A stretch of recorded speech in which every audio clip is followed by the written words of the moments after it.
Okay, it's your chapter Garud and Infinitives in Grammar. So यहाँ हम start करते हैं. देखिए मैंने यहाँ पर अंडरलाइन कुछ सेंटेंसेस किए हुए हैं. ठीक है, फर्स्ट गैरुड, जो इंपॉर्टेंट पार्ट्स हैं वो अंडरलाइन होंगे. सो फर्स्ट है गैरुड. गैरुड क्या है? A gerund is the ing form of a verb that functions as a noun such as reading, listening or cooking. ठीक है, तो गैरुड क्या है? हमारी जो वर्ब्स होती हैं उनकी ing फॉर्म को हम क्या कहते हैं? गैरुड कहते हैं. देखिए लिखा है ना यहाँ पे, कर्सर देखिए मेरा. ing फॉर्म जो है उसे क्या कहते हैं? गैरुड कहते हैं. जैसे कि रीडिंग, लिसनिंग, कुकिंग, इसे क्या कहते हैं? वर्ब की फोर्थ फॉर्म जो होती है उसे भी ये होता है. जैसे कि like nouns, a garud can be used as a subject or an object in a sentence. For example, गैरुड को हम सब्जेक्ट के तौर पे भी यूज करते हैं और ऑब्जेक्ट के तौर पे भी यूज करते हैं. अब एग्जांपल देखिए. अब जब आप सेंटेंस पढ़ेंगे तो आपको बहुत अच्छे से समझ आएगा. देखिए, reading helps you learn English. जो रीडिंग है, अब इसमें हेल्प जो है वो वर्ब है, लेकिन गैरुड जो है वो एक नाउन की तरह काम कर रहा है कि रीडिंग हमारी हेल्प करती है इंग्लिश सीखने में. तो रीडिंग हेल्प्स, यहाँ पे वर्ब क्या है? हेल्प्स, और नाउन क्या है? रीडिंग. तो ब्रैकेट में देखिए गैरुड यूज एज सब्जेक्ट. तो फर्स्ट सेंटेंस में जो गैरुड यूज हुआ है वो सब्जेक्ट की तरह यूज हुआ है. In the second sentence, I enjoy reading.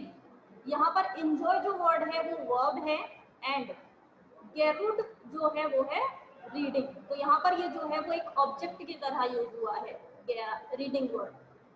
Okay, तो हम गैरुड को सब्जेक्ट की तरह और ऑब्जेक्ट की तरह दोनों तरीके से यूज कर सकते हैं. वो एक नाउन की तरह यूज होता है सेंटेंसेस में.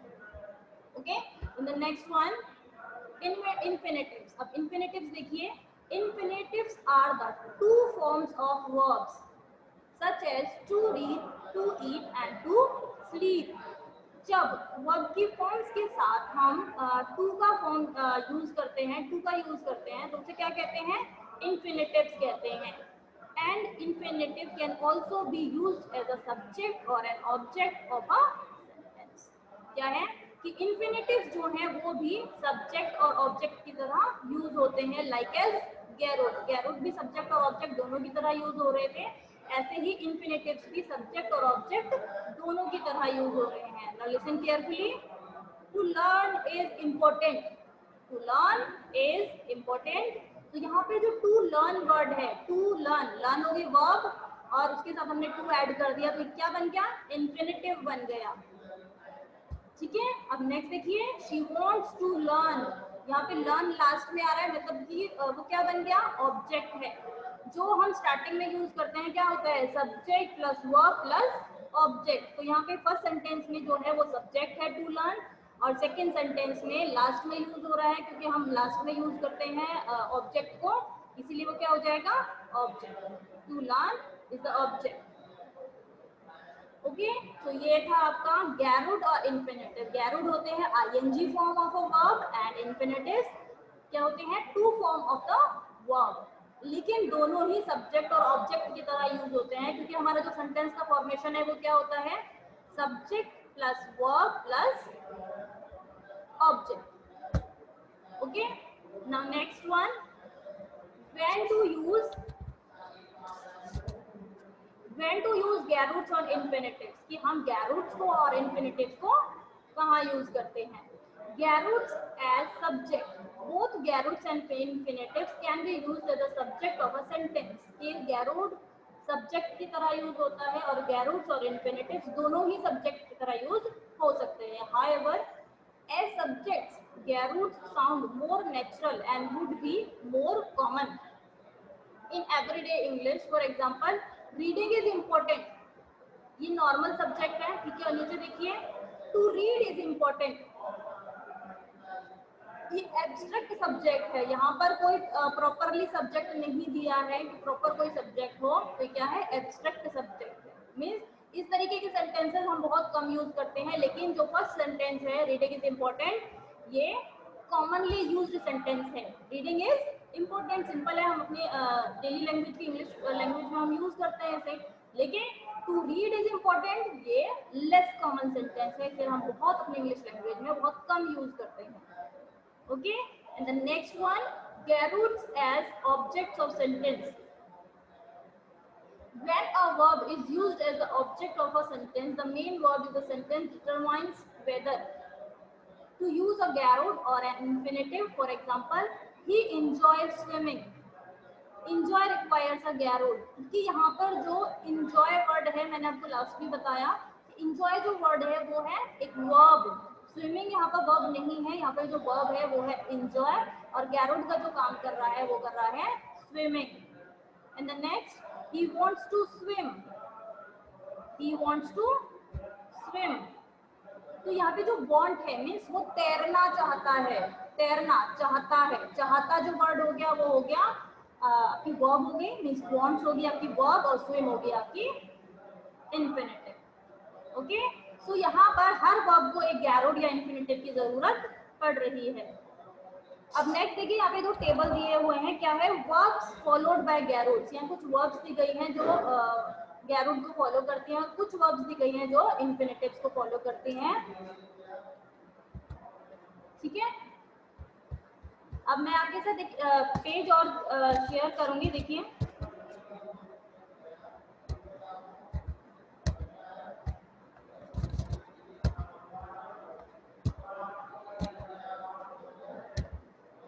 देखिए एक बार ये एक्सरसाइज जब हम करेंगे ना, इसमें आपको समझ आएगा कि क्या है. ठीक है, हमारा टॉपिक क्या चल रहा है.